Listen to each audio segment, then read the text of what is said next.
2 মাসের যে ছুটি আমি আসলে 2 দিনের জন্য তো তাকে পাইনি।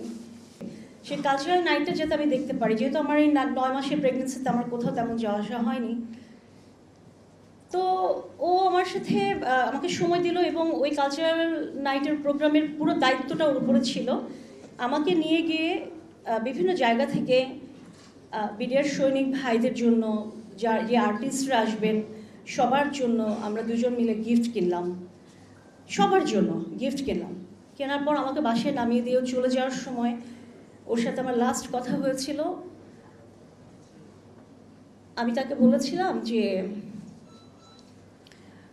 ও আসলে ফিজিক্যালি খুব ফিট ছিল, এতই বেশি ফিট ছিল যে ও যখন চেঞ্জ করে যাচ্ছিল আমি তাকে বলছিলাম যে তুমি তোমার এই মানে এত স্লিম অফিসার ছিল সে, তা আমি বললাম যে তুমি এরকম ছেলেদের বডিতে একটু মাসেল থাকে, একটু স্বাস্থ্য থাকে, তা আমি বলছিলাম যে তুমি এই কার্টুন মার্কা ফিগার নিয়ে আমার সামনে দাঁড়াবা না আর কখনো। তো আমার দিকে তাকে একটু হেসে বললো যে ঠিক আছে, কালকে থেকে তোমার সামনে আমি আর এইভাবে দাঁড়াবো না। তো জাস্ট আমার পাশে বসলো, আমাকে একটু জাস্ট আমার পেটে হাত দিয়ে একটু আদর করে বলে গেল যে কালকের প্রোগ্রামটা শেষ হলো, আমি 2 মাসের জন্য ছুটি নিচ্ছি। তোমাকে তো 9 মাসে আমি কোনো টাইম দিতে পারিনি, 2 মাসের ছুটি নিচ্ছি, তোমাকে আর বাবুটাকে আমি অনেক সময় দেব। এই চলে গেল বিদায় নিয়ে, এবং পরের দিন থেকে সত্যি সত্যি এই মানুষটা আর আমার সামনে ছিলেন না। এবং 2 মাসের যে ছুটি আমি আসলে 2 দিনের জন্য তো তাকে পাইনি। এখন সরি, আমি আসলে কোনো জায়গায় কোনো প্রেস কনফারেন্স বা এই রিলেটেড কোনো জায়গায় আমি আসলে কিছু বলতে চাই না, কারণ আমি আসলে আমার ইমোশনটাকে ধরে রাখতে পারি না। জীবনে চলার জন্য, স্বাভাবিক থাকার জন্য পরবর্তীতে আমার 2013 সালে আমার বিয়ে হয়েছে, আমার পরিবার থেকেই স্বাভাবিক থাকার চেষ্টা করছি, কিন্তু সম্ভব হয় না, এটা কোনোভাবেই সম্ভব হয় না, মেনে নেওয়াটা খুবই কষ্টকর। আমি আসলে আর খুব বেশি কিছু বলতে চাই না। আমার আগে যারা বলে গেছেন ওনারা যা যা বলেছেন আসলে সব কিছুর সাথে আমি একমত ব্যক্তিগতভাবে। আমি শুধু মনে করি না যে আসলে আমাদের 57 জন বিডিআর শহীদ, বিডিআর এই হত্যাকাণ্ডের শহীদ অফিসারদের শুধু বিচার হোক, আমি সেটা না। আমাদের এই হত্যাকাণ্ডের সাথে জড়িত বিডিআর সদস্য যারা, এই রিলেটেড বিষয়ে যারা এখনো জেলে আছেন, যদি নিরপরাধ হন সেটা পুনঃতদন্ত হোক। আমি চাই সবার বিচারটা সামনে আসুক। ইভেন আমি একটা কথা সব জায়গায় বলে এসেছি, সেটা হচ্ছে যে আমাদের এই 57 জন অফিসারের এগেনস্টে তখন যেই কথাগুলো উঠেছিল যে ডাল ভাত কর্মসূচি সহ বিভিন্ন জায়গায় ওনারা দুর্নীতি করে পয়সার পাহাড় গড়েছেন, অনেক কিছু করেছেন। আমি আপনাদের সবাই, এখানে তো প্রেসের সব ভাইরা আছেন, আমিও একসময় মিডিয়াতে কাজ করেছি, সো আমি সবার মাধ্যমে দেশের সবাইকে জানাতে চাই একটা কথা, পুনঃতদন্ত হোক। প্রত্যেকটা ফ্যামিলি, প্রত্যেকটা অফিসারের ব্যাকগ্রাউন্ড থেকে আপনারা স্টার্ট করেন, পরিবারের সবার একটা নিয়ে, কারণ আপনাদের কাছে সব তথ্য আছে। আপনারা ব্যাকগ্রাউন্ড নিয়ে আপনারা বের করেন যে কোন অফিসার কত টাকা তখন বানিয়েছিলেন, বা কত টাকার মালিক হয়েছেন, বা তারা কোন ব্যাকগ্রাউন্ড থেকে এসেছে, তাদের কি কি ছিল। আমি শুধু একটা জিনিস আপনাদেরকে সংক্ষেপে একটা জিনিস বলি।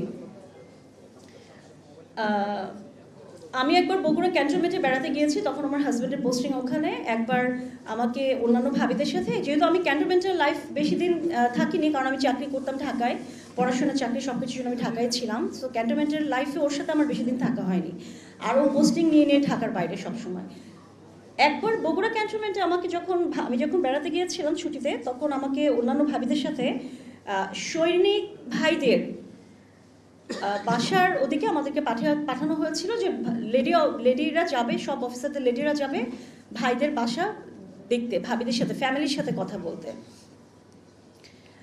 আমরা ওখানে আমাদের যে সৈনিক ভাইরা ছিলেন, ওনাদের যে কোয়ার্টার ছিল, কোয়ার্টারে ভাবিদের সাথে কথা বলেছি, ওনাদের সমস্যা কোনো প্রবলেম আছে কিনা সব কিছু দেখেছি, সব কিছু আমরা শুনেছি। সেগুলো এসে আমরা আবার আমাদের অফিসারদের সাথে আমরা সেগুলো শেয়ার করেছি, কারণ অনেক সময় হয় যে পরিবারের কথাগুলো অফিসাররা সরাসরি জানতে পারে না, যেহেতু একটা মেনটেন করতে হয় ওদেরকে। সো আমরা গিয়ে সবসময় ওনাদের সাথে সেগুলো মেনটেন করেছি। কোনো দিনও আমি আজ পর্যন্ত আমি দেখিনি যে আমাদের সৈনিক ভাই বা ফ্যামিলির সাথে অফিসার ভাই বা আমাদের যে ফ্যামিলি আমরা যারা ছিলাম কোনো ধরনের কোনো বিভেদ আমি কোথাও দেখিনি, কোথাও না।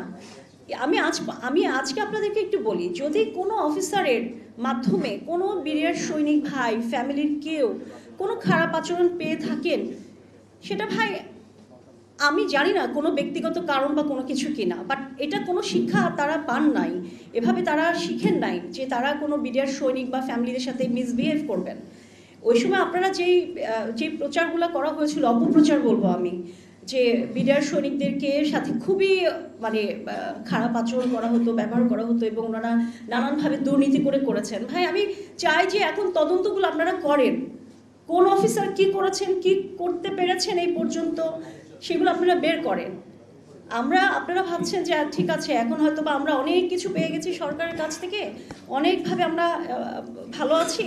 ভাই আপনারা সেগুলো বের করেন, আমরা কি পেয়েছি কি পাইনি, কি বলে আমাদেরকে কি করার কথা ছিল, আমরা কি পেয়েছি পাইনি, সব আপনারা বের করেন ভাই। আমি আর বেশিক্ষণ কিছু বলতে চাই না, একটা কথাই শুধু একটু বলতে চাই যে আমরা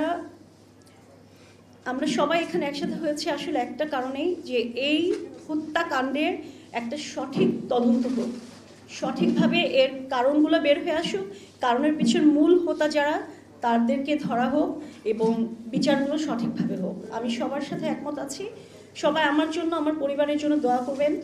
আমার ছেলে কিছুদিন আগে একটা কথা আপনাদেরকে একটু বলতে চাই। গত সেপ্টেম্বরে কক্সবাজারে একটা সন্ত্রাসী হামলায় আমাদের একজন লেফটেন্যান্ট তানজিম ভাই শহীদ হয়েছিলেন, আপনারা জানেন ব্যাপারটা। ওই ঘটনার জাস্ট যেদিন ঘটনাটা হয়ে যায় সেই দিন বা তার পরের দিন, আমার ঠিক মনে নেই, আমি একটা ক্লিনিকে বসা আমার ছেলের সাথে,